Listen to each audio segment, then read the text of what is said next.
누구에게 예배는 생명이어야 합니다. 예배가 생명이라는 말은 생명 되신 하나님과 접촉하는 시간이요, 생명 되신 하나님을 만나는 시간이기 때문입니다.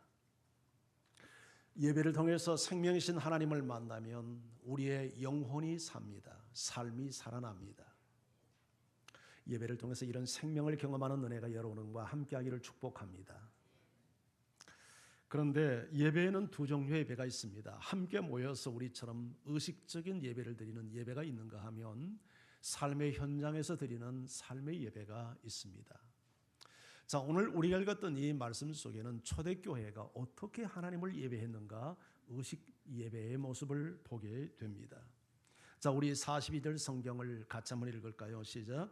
그들이 사도의 가르침을 받아 서로 교제하고 떡을 떼며 오로지 기도하기를 힘쓰니라. 자, 초대교회에 어떤 예배 요소가 있었는지 한번 찾아볼까요? 첫째, 어떤 예배가 있었습니까? 형태가 있었습니까? 사도의 가르침이 있었습니다. 그리고 또 어떤 일이 있었습니까? 서로 교제했습니다. 또 어떤 일이 있습니까? 떡을 뗐습니다. 그리고 또 어떻게 예배했습니까? 기도했습니다. 정리해보면 초대교회 예배에는 설교가 있었고 성도의 교제가 있었고 성찬이 있었고 기도가 있었음을 보게 됩니다. 그런데 그들은 이렇게 예배하기 위해서 함께 모였습니다. 자, 46절 성경 우리 같이 읽죠. 시작.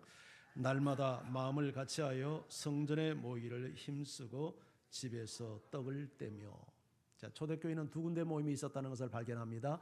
어디에서 모였나요? 성전에서 모였고 또 집에서 모였습니다. 성전에 모이기를 힘을 썼다고 말합니다. 이걸 보면 초대교회라고 해서 모임이 자연스럽게 이루어진 것 같지는 않습니다.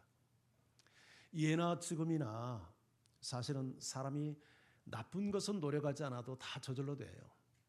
게으름 저절로 됩니다. 남을 비방하는 것 저절로 됩니다. 여러분, 죄 짓는 것은 노력하지 않아도 다 저절로 되어져요. 근데 좋은 것은 다 노력해야 돼요. 힘을 써야 돼요. 예배하기 위해서 힘써야 되고, 말씀 읽기 위해서 힘써야 되고, 순종하기 위해서 힘써야 되고, 사랑하기 위해서 힘을 써야 합니다. 히브리서도 보면 초대교회가 이 모임의 문제를 얼마나 중요시 여겼는가 하는 것을 봅니다. 자, 히브리서 10장 25절 말씀을 같이 또 읽지요. 시작. 모이기를 피하는 어떤 사람들의 습관과 같이 하지 말고 오직 권하여 그날이 가까움을 볼수록 더욱 그리하자. 히브리서가 AD 한 6, 70년경에 쓰여진 책이기에 초대교회의 모습을 볼 수 있는 현장이죠. 그런데 이미 초대교회에도 모이지 않는 것이 습관화된 사람들이 있었다, 그렇게 말합니다. 그런데 이런 사람들의 습관을 너희가 절대 쫓지 말고 더욱더 모이기를 힘을 써라. 세월이 갈수록 우리가 주님 앞에 가는 날이 가까울수록, 그날이 가까울수록 모이기를 힘을 써라, 이렇게 권면하는 것을 봅니다. 우리 기독교를 숯불 공동체 혹은 모닥불 공동체다, 그렇게 부릅니다. 숯불의 원리, 모닥불의 원리는 모아놓으면 타지만 흩어놓으면 꺼지는 것이 모닥불의 원리죠. 교회라는 말 자체도 부름을 받은 백성들의 모임이라는 뜻입니다. 모임이 없이 교회가 될 수 없죠. 물론 교회가 모이는 것은 모이기 위해서 모이는 것이 아니라 사실은 잘 흩어지기 위해서 모이는 것이죠. 세상 속에서 바른 삶을 살기 위해서 교회에 모이는 것이죠. 그런데 우리가 세상에서의 삶을 살기 위해서는 먼저 교회에 잘 모여야 된다, 그렇게 말을 합니다. 모여서 뭐 하는 겁니까? 예배하기 위해서 모이는 겁니다. 뭐 연세 좀 드신 분들은 다 기억을 할 겁니다만, 제가 어린 시절만 해도 우리 한국교회의 모습은 주일 낮 예배나 주일 밤 예배나 수요 예배나 거의 모임의 숫자가, 예배 숫자가 동일했습니다. 그런데 지금은 더 이상 그렇지 않습니다. 어쩌면 이것이 변화가 아닌 변질이 아닌가 싶습니다. 참 우리가 회복해야 될 모습이라고 봅니다. 특히 초대교회는 성전에서 모였지만 집에서도 모이기를 힘썼다, 그렇게 소개하고 있습니다. 성전에서 모이는 모임은 대그룹 모임이죠. 그러나 집에서 모이는 모임은 소그룹 모임입니다. 왜 그렇게 두 가지 모임을 초대교회가 가졌을까요? 두 가지 모임의 성격이 다르고 두 가지 모임에서 주는 은혜의 방편이 달랐기 때문이라고 봅니다. 아무래도 대그룹에서 모일 때 그 관계는 하나님과 나 사이의 어떤 수직적 관계가 강조되는 모임입니다. 하지만 우리가 가정에서 소그룹으로 모일 때는 형제와 형제가 서로 접속하는 수평적 모임의 성격이 강합니다. 천을 짤 때 시줄과 날줄을 엮어서 천을 짜듯이 우리가 신앙을 강화해 가는데도 하나님과의 수직적인 관계와 성도와의 수평적 관계가 함께 어우러져서 우리가 건강한 신앙을 만들어갈 수 있는 것이죠. 이런 의미에서 성전에 모이기를 힘쓰고 각 집에서 모이기를 힘쓰는 우리 교회가 되기를 주님의 이름으로 축복합니다. 이제 이번 주부터 우리가 순모임을 시작합니다. 순모임도 정말 주일 모임처럼 소중한 우선순위를 두고 가치를 두고 함께 모이기를 힘을 써야 합니다. 왜냐하면 이것이 성경의 가르침이기 때문입니다. 이것이 인간에 만들어낸 제도라면 그렇게 할 필요가 없지만 성경이 가르치는 신앙의 원리이기 때문에 우리는 그것을 지키고 존속해 가야 합니다. 우리 순장님들의 이야기를 들어보면 순모임이 있어요. 연락을 하고 해도 전화도 받지 않고 문자를 보내도 반응도 없고 카톡을 보내도 반응도 없고 트라우마가 생긴다는 거예요. 이게 한두 번이지. 한두 번 연락을 하면 적어도 같은 교회 공동체 가족으로서 더구나 순에서 한 가족으로서 모임으로서 서로 교제가 있고 교류가 있고 사정이 이만저만해서 제가 나올 수가 없습니다 한다든지 반응이 있어야 되는데 일체 반응을 하지 않고 사람 취급을 당하지 않는 것 같은 이런 대우를 받으니까 막 트라우마가 생긴다는 거예요. 연락도 할 수 없다는 거예요. 혹시 이 설교를 듣는 분 가운데 그분이 바로 당신이라면 회개하십시오. 절대 그렇게 하면 안 됩니다. 우리가 모이자고 하는 것은 누구의 유익을 위해서가 아니고 정말 서로의 유익을 위해서 사랑과 사랑을 격려하고 건강한 그리스도의 몸을 이루기 위한 헌신을 위해서 함께 모이자고 하는 것이지 뭐 누구 한 순장 개인을 위해서 모이자는 게 결코 아니지 않습니까? 그래서 여러분들이 참 바쁘게 인생을 삽니다마는 이건 바쁘고 안 바쁘고의 문제가 아니라 이건 가치의 문제, 이건 우선순위의 문제입니다. 정말 하나님 앞에 모여서 우리가 예배하고 사랑과 사랑을 격려하는 일을 소중히 여긴다면 어떤 바쁜 일이 있어도 열일을 제쳐놓고 여기에 우선순위를 두도록 되어 있는 거예요. 그런데 문제는 이 함께 모이는 우선순위, 이 가치 부여를 하지 않기 때문에 내일과 상관없는 일이다. 믿음 좋은 당신이나 모여라. 이런 현상이 지금 일어나고 있는 것입니다. 이건 결탄코 성령의 방법이 아니요 건강한 교회 모습이라고 말할 수 없을 것입니다. 초대교회에 여러 가지 예배 형태가 있었는데 사도들의 가르침이 있었고 성도의 교제가 있었고 그리고 성찬이 있었고 기도가 있었다. 저는 오늘 특별히 사도의 가르침, 이 설교 부분에 대해서 여러분과 함께 은혜를 나누고자 합니다. 여러분, 설교는 예배에 아주 중요한 위치를 점유하고 있습니다. 설교가 없는 예배는 존재할 수 없습니다. 왜냐하면 설교는 하나님의 음성을 듣는 시간이기 때문입니다. 설교라고 하는 것은 하나님이 계시해 준 성경의 말씀을 우리가 이 시대에 어떻게 적용하며 살아갈 것인가를 돕기 위해서 풀어주는 성경 이야기입니다. 그래서 설교는 반드시 성경 봉독이 먼저 전제되고 성경 봉독을 근거한 해석이 뒤따르는 설교가 이어져야 하는 것입니다. 이것이 구약의 모든 예배 형태요, 심지어 예수님 당시의 회당의 예배 형태요, 지금도 계속되고 있는 예배의 형태입니다.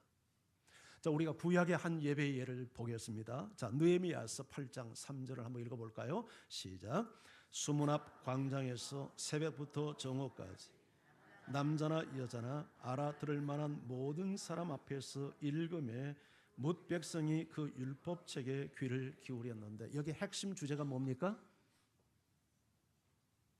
뭐가 강조점이죠? 성경을 읽었다는 게 강조점이죠. 아멘? 성경 봉독을 한 겁니다. 누가 읽었냐면 여기는 나오지 않지만 앞부분에 보면 제사장 겸 학사 에스라가 율법책을 가지고 와서 성도들에게 율법책을 낭독한 겁니다. 성경을 봉독한 거예요. 자, 그런데 장소는 어디였습니까? 왜 수문앞 광장이었을까요? 그때 성전이 다 훼손되고 회당도 없고, 그때 당시에는 지금 예루살렘 성전을 성벽을 막 건축한 상황이었기 때문에 함께 모일 장소가 없었어요. 그래서 그 많은 사람이 함께 모이기 위해서는 수문앞 광장에 모여야 했습니다. 누가 모였습니까? 자, 언제부터 언제까지 모였습니까? 새벽부터 정오까지. 누가 모였습니까? 남자 여자 알아들을 만한 사람들이 다 모였습니다. 모여서 뭐 했습니까? 율법책을 읽었습니다. 그리고 그 사람들이 전부 다 어떻게 율법책을 낭독할 때 반응했나요? 귀를 기울여 들었습니다. 우리도 설교 시간에 성경을 봉독할 때 귀를 기울여 들어야 합니다. 마음으로 이 말씀을 깨달으며 성경을 읽어야 합니다. 자, 이렇게 성경을 읽은 다음에 에스라가 설교하기 시작합니다. 자, 그 다음, 자, 우리 8절을 내려가서 8절 9절을 같이 한번 읽겠습니다. 시작. 그 뜻을 해석하여 백성에게 그 낭독하는 것을 다 깨닫게 하니 백성이 율법의 말씀을 듣고 다 우니. 자, 율법책을 낭독한 후에 그 다음에 무엇을 합니까? 그 뜻을 해석하여 깨닫게 합니다. 이게 설교입니다. 그런데 그 깨닫게 하는데 어떤 내용을 깨닫게 합니까? 그 낭독한 것을 깨닫게 합니다. 이런 의미에서 설교는 반드시 성경 본문에 근거해야 된다고 저는 생각합니다. 여러분이 설교를 들을 때 그냥 듣지 말고 좋은 소리 듣는 게 설교가 아니잖아요. 저 설교자가 성경이 말하고자 하는 핵심 주제를 바르게 전달하는가? 그것을 잘 유념하며 들어야 합니다. 그런 설교가 좋은 설교입니다. 성경 읽어놓고 엉뚱한 소리를 한다든지 자기 하고 싶은 소리를 한다는 것은 바른 설교가 아닙니다. 설교를 할 때 반드시 성경의 의도, 성경 본문이 말하고자 하는 핵심 메시지, 메인 주제가 뭔가를 잘 이해하고 그것을 바르게 전달하는 설교자가 그게 좋은 설교자입니다. 여러분이 들을 때 그렇게 들어야 합니다. 자, 이들이 성경 말씀을 잘 들었을 때 나타난 반응이 뭐였습니까? 눈물을 흘립니다. 감정적인 요소죠, 이게. 자, 왜 울었다고 생각할까요? 여기 직접적인 언급은 되어 있지 않습니다. 두 가지 가능성이 있습니다. 지금 70년 만에 처음 듣는 하나님의 말씀입니다. 그들은 포로 교환한 이후에 오랫동안 말씀을 듣지 못했습니다. 그러니 정말 70년 만에 듣는 그 하나님의 말씀을 듣는 그 감격과 감동이 얼마나 놀랐겠습니까? 또 하나, 하나님의 말씀을 듣고 보니 그들의 삶이 너무나도 하나님의 말씀의 기준에서 벗어난 것을 깨닫고 회개의 눈물을 흘렸을 것입니다. 여러분, 우리가 말씀을 들을 때 반드시 이 반응이 일어나야 합니다. 하나님의 말씀을 듣는 것에 대한 감격의 기쁨이 우리 안에 있어야 되고, 하나님의 말씀을 듣고 비출 때 반드시 말씀을 바르게 듣는다면 두 가지 반응이 일어나도록 되어 있습니다. 첫째는 수치감, 그리고 두려움이 일어나야 정상입니다. 하나님의 말씀을 듣고 보니 내 모습이 정상이 아니구나, 빗나가 있구나. 여러분, 그런 것을 볼 때 수치감과 함께 두려움을 느껴야 정상입니다. 그럴 때 회개하게 됩니다. 회개하면 하나님께서 용서합니다. 치유해 주십니다. 그럴 때 우리 마음속에 기쁨과 평안이 회복되어집니다. 이 힘이 세상에서 거룩하게 살아가는 삶의 능력을 부여해 주게 됩니다. 그래서 이 느헤미야 당시에도 사람들이 그 이후에 나타나는 반응이 12절에 기록되어 있는데요. 자, 같이 한번 읽습니다. 시작. 모든 백성이 곧 가서 먹고 마시며 나누어 주고 크게 즐거워하니 이는 그들이 그 읽어 들려준 말을 밝히 알미라. 그들이 처음 말씀 듣고 웁니다마는 계속 울고만 있지 않죠. 어떻게 합니까? 먹고 마시고 나누어 주고 크게 즐거워합니다. 큰 기쁨을 나눕니다. 그렇게 했던 이유가 뭐 때문이죠? 그렇게 했던 이유는 뭐 때문이라고요? 그 읽어 들려준 말을 밝히 함이라. 성경을 봉독한 내용을 깨닫게 하니까 진리를 깨닫는 기쁨 때문에 그들이 기뻐하며 먹고 마시고 나누고 베풀고 섬기고 교제하며 그렇게 했다는 거예요. 이게 예배 아닙니까? 여러분에게 묻고 싶습니다. 하나님의 말씀을 들을 때 여러분의 마음에 이런 기쁨이 있습니까? 이런 기쁨이 있어야 됩니다.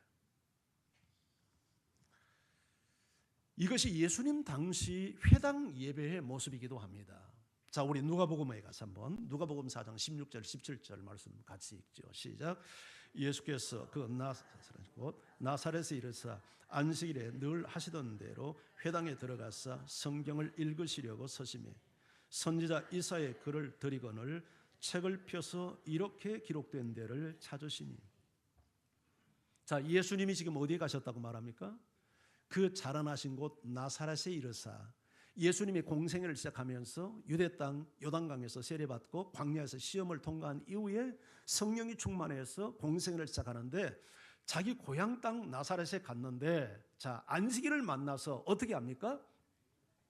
늘 하시던 대로 회당에 들어갔습니다. 그러니까 예수님은 안식일 날 늘 어디 갔다는 얘기입니까? 회당에 갔어요. 우리로 말하면 어디 간 겁니까? 교회 온 거예요. 아멘. 주일날 교회에 오는 게 정상입니까? 비정상입니까? 이게 누가 하신 일이라고요? 예수님이 하신 일이에요. 예수님이 안식일이면 늘 회당에 가셨어요. 그러니까 우리도 안식일이면 예수님처럼 교회 와야죠. 아멘. 그리고 뭐 하셨어요? 예수님이 성경을 읽으려고 서셨어요. 예수님이 설교하신 겁니다. 예수님이 가르치셨어요. 이미 공생애 시작하기 전에도 가르쳤는데 성경을 가르치기 전에 성경을 읽으려고 봉독하려고 섰어요. 그런데 무슨 성경을 읽었다고 말합니까? 예, 선지자 이사야의 글을 들이거늘. 이 말은 뭐냐면 회당장이 그때 당시는 지금 우리는 다 성경을 개인적으로 소유하지만 예수님 당시는 그러지 못했죠. 일반 백성이 성경을 소지하지 못했기 때문에 회당장이 성경을 두루마리 성경, 지금처럼 이렇게 66권이 함께 편집된 성경이 아니라 가죽 종이에 쓴 가죽으로 된 쇠가죽이나 이런 양가죽으로 된 이렇게 말아놓은 그 성경 이사야의 글을 이렇게 드리니까 예수님께서 어떻게 하시죠? 책을 펴는데 어디를 폈어요? 이렇게 기록된 데를, 그러니까 다음에 나오는 내용 이사야서에, 그러니까 예수님이 아무데나 편 겁니까? 의도적으로 찾은 겁니까? 의도적 본문, 자기가 설교할 내용을 의도적 본문을 찾아내신 거죠. 자, 그 다음 이제 형태를 보십시다. 자, 20절에서 21절 내려가서 봅니다. 자, 시작. 회당에 있는 자들이 다 주목하여 듣더라. 이에 예수께서 그들에게 말씀하시되 이 글이 오늘 너희 귀에 응하였느니라 하시니. 자, 성경을 봉독한 다음에 성경을 들고 설교한 게 아니라 책을 덮었습니다. 왜냐하면 너무 무거우니까. 그렇지 않겠어요? 그 두루마리 성경을 들고 설교할 수가 없었겠죠. 그리고 예수님 어떻게 하십니까? 앉으셨죠. 왜 앉았을까요? 제가 성지순례 할 때 그 나사렛 회당 그 가이드의 말에 의하면 예수님이 여기서 설교했던 그 자리라고 합디다마는 그건 뭐 확실히 잘 모르겠어요. 근데 그 회당 사이즈가 어느 정도 되냐면 한 50명 정도 들어갈 수 있는 그런 규모의 회당이었습니다. 회당의 높이가, 그 강단의 높이가 아마 우리 교회 정도 될 거예요. 근데 여기서 예수님이 앉고 모든 50명 정도 되는 무리들은 다 바닥에 앉고 땅바닥에 앉고 예수님이 앉는데, 이게 랍비들이 주로 가르치는 형태입니다. 랍비들이 말씀을 가르칠 때는 저처럼 이렇게 서서 가르치지 않고 앉아서 가르쳤어요. 그러니까 앉았다는 것은 이제 말씀을 설교를 하겠다는 어떤 그 자세를 취한 거죠. 자, 그런데 그때 회중의 반응이 뭐였습니까? 자, 성경을 다 보세요. 자, 회중이 어떻게 반응했죠? 다 누구는 보고 누구는 안 보는 게 아니라 다 어떻게 했어요? 주목하여 보더라. 그 눈을 예수님의 얼굴에 고정을 시키고 다 같이 예수님을 봤어요. 이게 설교 듣는 자세 아니에요? 여러분은 설교를 들을 때 어떻게 듣고 있습니까? 어떤 사람은 눈을 감고 듣고 있고, 어떤 사람은 고개를 숙이고 있고, 어떤 사람은 잡념에 사로잡혀 설교를 듣고, 가지각색입니다. 그런데 뭐가 가장 성경적이고 건강한 태도일까요? 누구를 주목하는 거예요? 설교자를 주목하는 거예요. 이렇게 설교를 듣는 여러분 되기를 바랍니다. 지금 이렇게 설교하는데도 저 안 보고 계신 분이 계시네요. 설교를 적용을 해야 될 거 아니에요. 예수님 당시에 예수님이 설교할 때 모든 회중은 설교자를 다 주목을 했어요. 그리고 이제 예수님이 말씀을 하잖아요. 뭐라고 말씀합니까? 이 글은 무슨 글입니까? 조금 전에 읽었던 그 봉독된 이 글이 너희 귀에 응하였다 하면서 설교를 풀어가는 걸 보면 예수님의 설교는 무슨 설교입니까? 조금 전에 읽었던 말씀 강요였죠. 이것이 너희에게 응하였다 하면서 예수님이 설교를 해 가시는 겁니다. 하나님의 말씀은, 성경은 살아있다고 말합니다. 이것은 힘이 있어서 좌우에 날선 어떤 검보다 예리하여 우리의 혼, 우리의 영, 우리의 관절, 골수를 찔러 쪼개며 우리 마음과 생각까지 감찰하는 그런 능력이 있다고 말합니다. 이런 능력 있는 말씀이 우리의 심령에 제대로 꽂히면 인생이 변화되지 않겠습니까? 사람이 달라지지 않을 수 없지 않겠습니까? 성경은 이렇게 말합니다. 성경에 대하여 하나님의 말씀은 우리의 영혼을 소생시키고 우둔한 우리의 마음에 지혜를 제공하며 우리의 눈을 밝게 만들고 사람에게 지혜를 제공하는 책이고, 이런 말씀을 들을 때 어떻게 우리 인생이 변화되지 않겠습니까?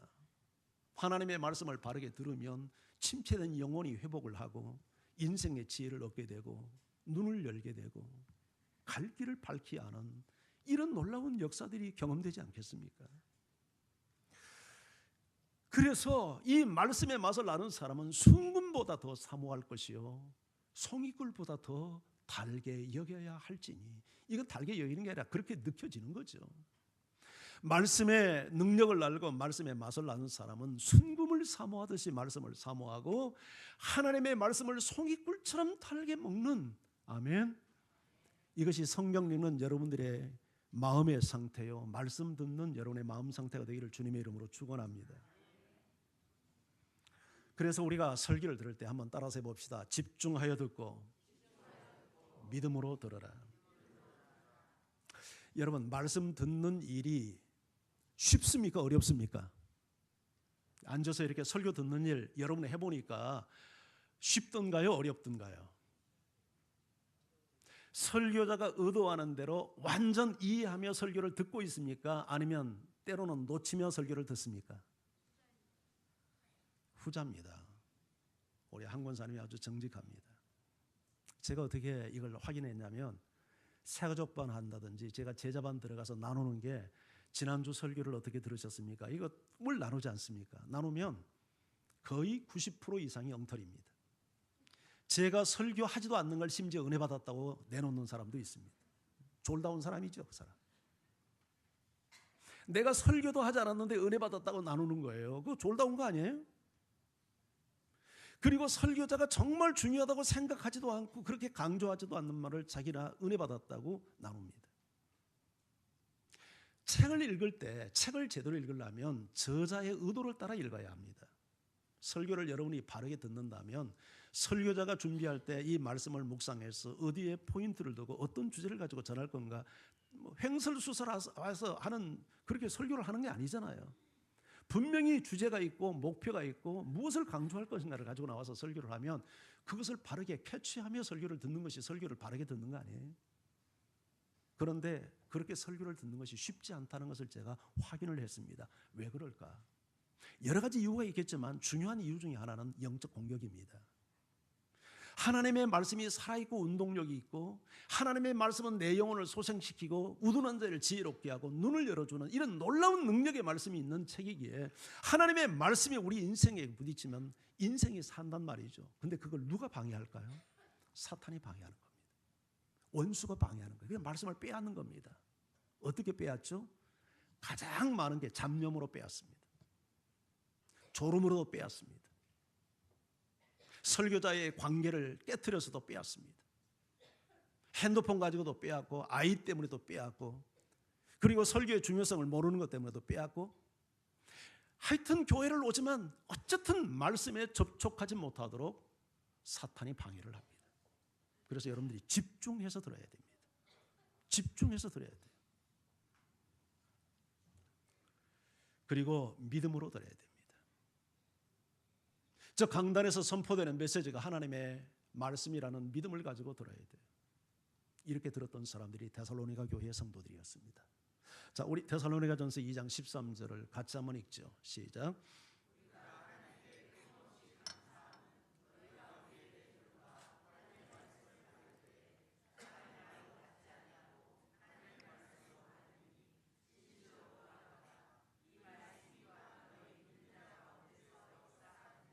바울이 하나님께 감사하는 이유가 뭐 때문이죠?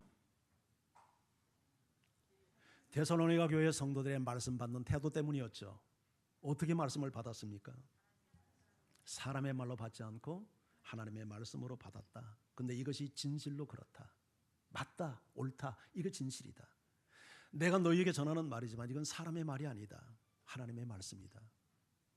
설교자가 강단에 서서 자기 이야기를 하고 있다면 그건 사람의 말이 될 수 있지만 하나님의 말씀을 풀어 설명하고 있다면 그건 하나님의 말씀입니다. 아멘.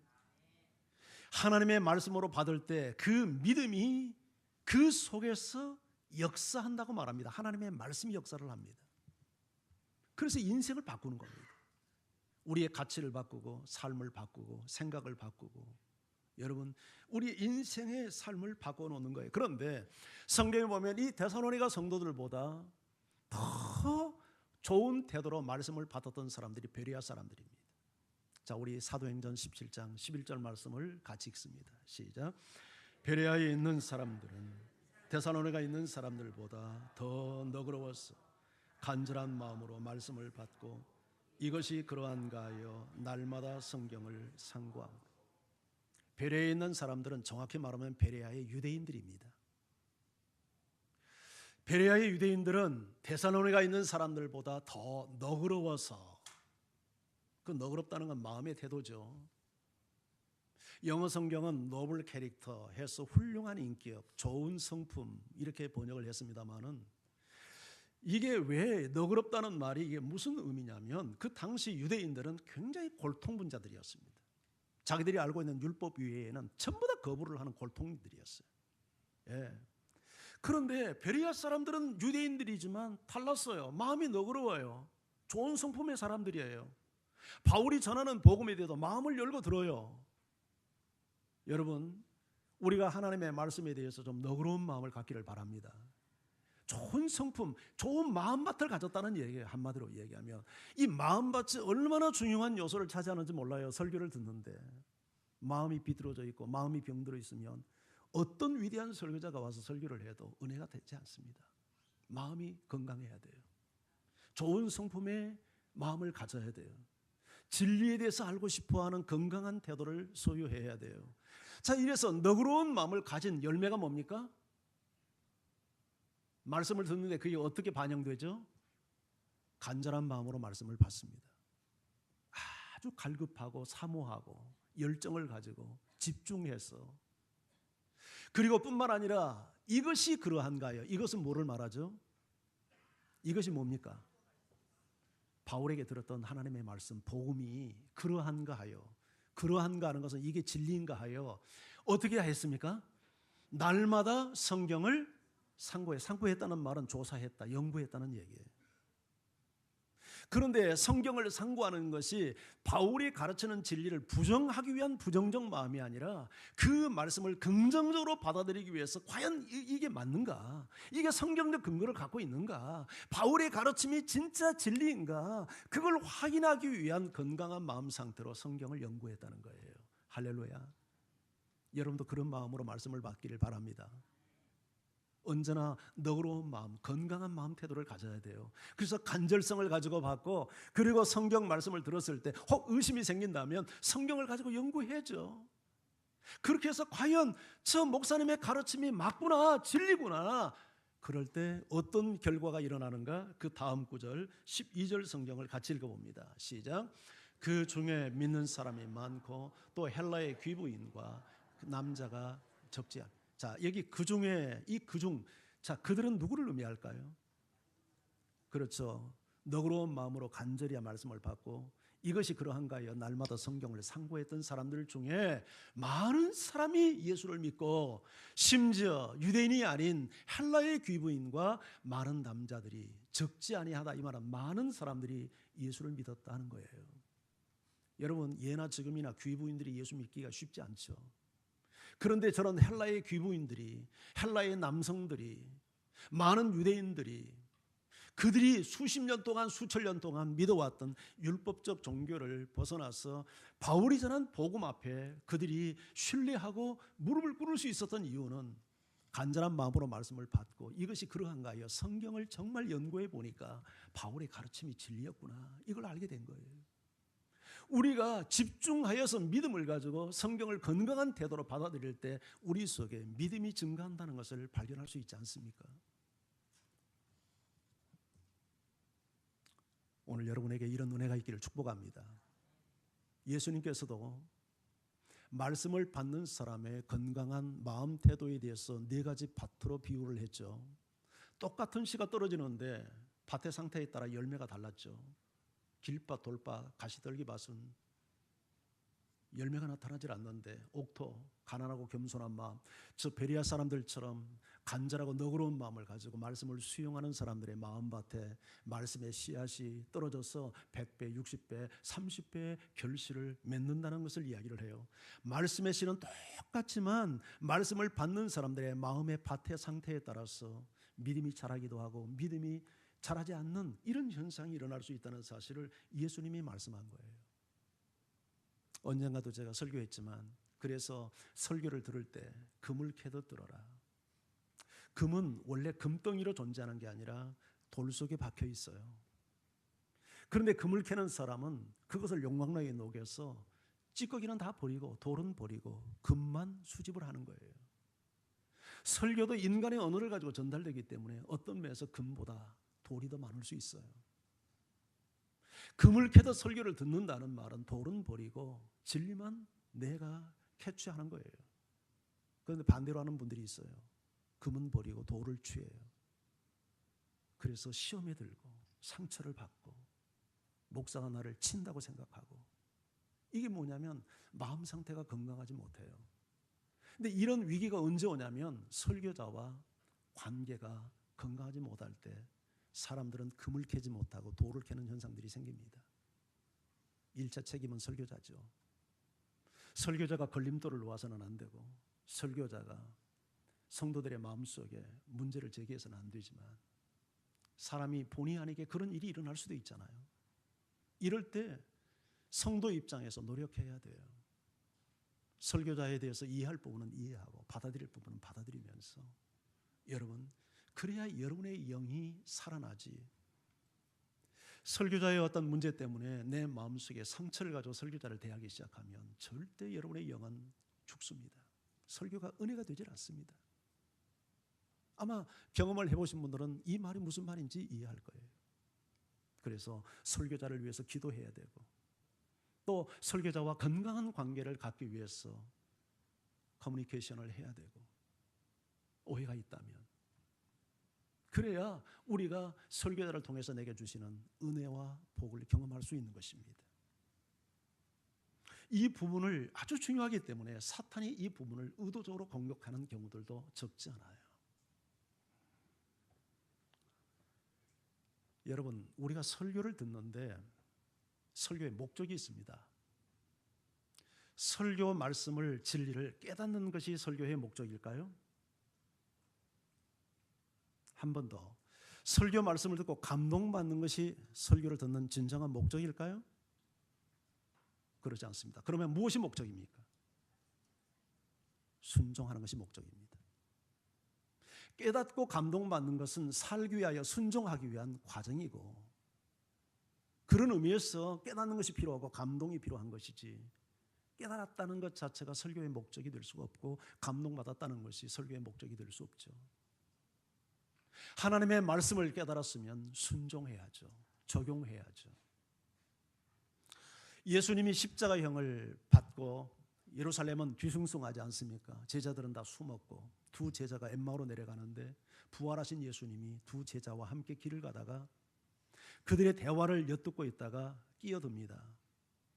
그들이 예수님 때문에 실망을 했다는 그런 이야기를 듣고는 성경을 가지고 예수님이 고난받는 일과 예수님이 다시 살아나야 할 것을 풀어서 설명을 해요. 그러다 보니까 엠마오의 마을에 도착하게 되었고, 음식을 먹다가 같이 음식을 먹으면서 예수님이 감사 기도를 하는데 눈이 열리죠. 그런데 그 순간 예수님이 사라져 버리잖아요. 그때 그들이 나누었던 대화가 누가복음 24장 32절이에요. 자, 같이 한번 읽어봅니다. 시작. 그들이 서로 말하되 길에서 우리에게 말씀하시고 우리에게 성경을 풀어주실 때 우리 속에 마음이 뜨겁지 않더냐. 여러분, 예수님이 이제 사라진 이후에 그들이 길에서 경험했던 것을 추억합니다. 조금 전에 길에서 오면서 예수님이 성경을 가지고 풀어줄 때 우리 마음이 뜨겁지 않더냐. 영어 성경은 이렇게 되어 있죠. Were not our hearts burning. burning은 불탄다는 얘기입니다. 우리 마음이 불타지 않았더냐. 뜨거운 정도 아니라 불타지 않았더냐. 이게 진리를 깨달을 때 갖는 우리의 경험이지 않습니까? 설교자도 진리를 가지고 강단 앞에 설 때 가슴이 불이 타서 쓰게 되고, 청중들이 설교자의 설교를 듣고 진리를 깨달을 때 우리 가슴이 뜨거워지고 불타는 경험을 하는 것이 이게 정상이지 않아요? 할렐루야. 이런 은혜가 우리 교회에 계속되기를 주님의 이름으로 축원합니다. 그런데 이처럼 진리를 깨닫고 가슴이 불탔을 때 그들이 나타낸 반응이 뭐였는가? 33절 그 다음 절을 같이 읽습니다. 시작. 곧 그때로 일어나 예루살렘에 돌아가 보니. 그들은 예루살렘을 떠나고 있었습니다. 왜냐하면 실망했기 때문에. 그런데 그들이 말씀을 통하여 예수님의 고난과 부활이 성령의 가르침이라는 사실을 깨달았을 때 그들은 계속해서 고향길로 가지 않고 그들은 턴합니다. 방향을 바꿉니다. 핸들을 돌리는 겁니다. 예루살렘을 등지고 가던 그들이 예루살렘을 향하여 곧 즉시 그때로 일어나 예루살렘에 돌아가. 이게 말씀의 결론이죠. 예수님께서 왜 그들에게 나타나서 성경을 가지고 예수님의 고난과 부활을 설명했겠습니까? 실망하지 마라. 예루살렘을 떠나지 말아라. 다시 예루살렘에 돌아가라. 가서 부활의 증인이 되어라. 우리가 설교를 듣고 내려야 될 결론이 뭡니까? 깨달았으면 방향을 바꿔야죠. 지난주 우리 군산 임만호 목사님이 오셔서 그 드림교회, 사람들은 늘 결심만 하지만 결단하지 않는다 했는데, 우리가 늘 결심하고 결심하고 그게 무슨 의미가 있습니까? 결단하지 않는다면, 핸들을 돌리지 않는다면, 내 방향을 바꾸지 않는다면, 깨닫는 것이 무슨 의미가 있고 감동받는 것이 무슨 의미가 있겠습니까? 순종하지 않는다면. 오늘 이 시간에 설교를 들을 때 성령께서 여러분의 마음속에 너 무엇을 순종하라고 이 시간 말씀합니까? 하나님께서 우리가 말씀할 때 성경을 통해서 말씀하지만 또 하나 사용하는 도구가 우리의 양심입니다. 내 양심 속에 너 그렇게 살면 안 되지, 너 이거 순종해야지 찔러주는 것 있습니까? 순종하십시오. 그게 성령께 순종하는 일입니다. 오늘 특별히 우리가 설교에 대해서 한번 적용해 보겠습니다. 자, 그러면 나는 어떻게 설교를 들을 건가? 이 부분을 나는 어떻게 적용해야 될 건가? 몇 가지 적용할 수 있는 대안을 제시합니다. 그 첫 번째는 여러분들의 모든 일상의 삶을 토요일 저녁까지 다 마무리하십시오. 주일까지 세상 일을 연장시키지 마십시오. 그리고 주일 저녁은 일찍 좀 쉬십시오. 일찍 잠자리에 드십시오. 특별히 밤늦게까지, 토요일 밤늦게까지 텔레비전 앞이나 컴퓨터 앞이나, 그리고 여러분의 자녀들도 그렇게 컴퓨터나 아니면 TV 앞에 앉아 있지 않도록 교육하십시오. 우리 중고등부 아이들 보면요, 태반이 지각합니다. 왜 지각하는가? 토요일날 밤늦게까지 날밤을 새는 거예요. 새벽 1시, 2시 돼서 잠자니 아침 일찍 일어날 수 있겠습니까? 직분자 아들들이 그렇게 합니다. 우리 교회 다니는 직분자 자식들이 그렇게 해요. 그거 부모가 간섭하지 않는 거예요. 그래가지고 예배가 됩니까? 가서 앉아있는 거 보면 전부 다 고개 숙이고 있어요. 설교를 안 듣는 거예요. 빨리 끝내라, 이런 식이에요. 그러니까 아이들의 마음속에 변화가 일어나겠습니까? 설교를 주목하고 들어도 딴 생각을 하는데 고개 숙이고 있으면서 설교가 들어오겠느냐고요. 그게 설교가. 주일날 말씀을 잘 듣기 위해서 세상의 모든 일들을 다 다 토요일날 정리를 하고 일찍 주무세요. 여러분도 피곤하면 안 되잖아요. 주일날도 제가 이런 설교를 하는데도 눈 감고 입 벌리고 주무시는 분들이 있어요. 이게 도대체 영이 살아있는 사람입니까? 그게? 계속 그러시면 다른 교회 가세요. 나는 능력이 안 돼서 그런 사람 깨울 능력이 없어요. 정말 여러분의 영혼을 깨울 수 있는 교회로 가시라고요. 그렇게 계속 교회 와서 입 벌리고 잘라면 긴장감이 없어요. 긴장감이. 설교를 듣고 내 영이 살아야 된다고 하는 이런 긴박감을 가지고 말씀 하나를 놓치지 않기 위해서 영적 전쟁을 해야 될 거 아니에요. 설교에 대한 기대감이 아무것도 없는 거예요. 그러니까 졸죠. 그러니까 잠자죠. 어떤 사람은 하기 좋은 말로 얼마나 편안하면 교회 와서 자겠어요. 주무세요 하는데 그게 진리입니까? 어떻게 설교 시간에 자는 것이 그게 진리예요? 있을 수 없는 얘기죠. 두 번째, 주일날 아침 일찍 일어나서 몸과 마음을 준비하세요. 여러분, 우리가 토요일날 좀 충분한 휴식을 취하고 나면 아침에 우리가 좀 평상시보다 좀 늦잠도 주무시고, 그래서 우리가 주일날 새벽기도 없애기로 했습니다. 하실 분만 와서 자유롭게 하고 교회에서 공식적으로 예배인도 안 하려고 합니다. 여러분들이 좀 충분하게 주무시고 잘 몸과 마음을 좀 샤워도 하시고 냄새 풍기지 말고, 교회 나올 때 그냥 오지 말고 좋은 옷을 입고 오세요. 옷이 날개라고 사람이 의상에 의해서 우리 마음의 자세가 결정돼요. 신사복 입고 하면 다 신사인데 예비군복 입혀놓으면 아무데나 오줌 싸요. 신사들. 이게 옷이라는 게 그렇게 중요한 거예요. 옷이라는 게.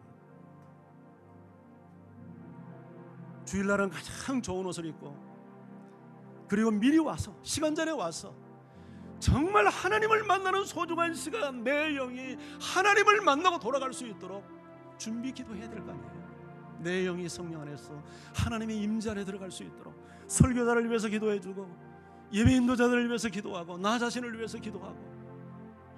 아멘.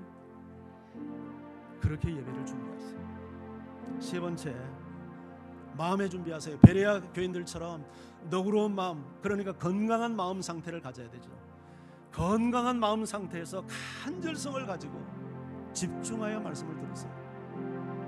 이건 전투예요. 설교 시간에 잡념에 사로잡히면 안 돼요. 여러분의 영이 죽어요. 그러나 말씀을 들으면 여러분의 영이 살아요. 세상을 뒤엎어놓을 수 있는 하늘의 능력을 소유할 수 있어요. 그리고 마지막, 그리고 한 가지 여기서 꼭 설교를 들을 때 메모하세요. 우리 권사님처럼 메모, 장로님도 하시고 계시죠. 아무리 인간의 지혜가 뛰어나도 메모하지 않으면 돌아서면 다 잊어요. 메모하세요. 최 권사님 메모하십시오. 하고 계시죠. 반드시 메모하세요. 설교 받았으라는 거 아니에요. 하나님이 나에게 너 이건 꼭 오늘 간직했으면 좋겠다는 메시지가 나올 때 간단하게 메모해 놓으세요. 그리고 집에 가서 정리하면 더 좋고요. 기록은 영원해요. 잃어버린 말씀 다시 읽으면서 추억할 수 있고요. 다 새록새록 생각이 나요. 그리고 마지막, 반드시 설교를 들었으면 한 가지 정도는 내가 적용할 것을, 순종할 것을 결단하세요. 오늘 설교 말씀 중에 여러분은 어떤 것을 순종하기로 결단했습니까? 그걸 행해보세요. 그럴 때 우리의 영이 사는 역사가 나타나고 삶이 사는 역사가 나타나게 될 줄 믿습니다. 아멘. 같이 우리 찬양합니다.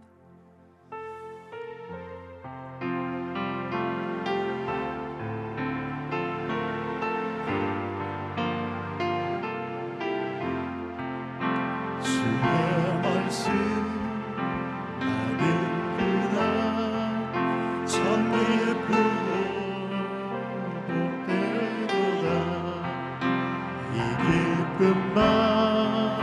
못 이겨서 온 세상에 전하노라. 기쁜 날 주 나의 죄 다시 쓴다. 늘 깨어서 기도하고 늘 기쁘게 살아가리. 기쁜 날 주 나의 죄 다 씻은다. 이 좋은 날 내처럼 몸 새 사람이 되었으니 이 몸과 맘 다 바쳐서 영광의 주 늘 섬기리. 기쁜 날 기쁜 날 주 나의 죄 다 씻은다.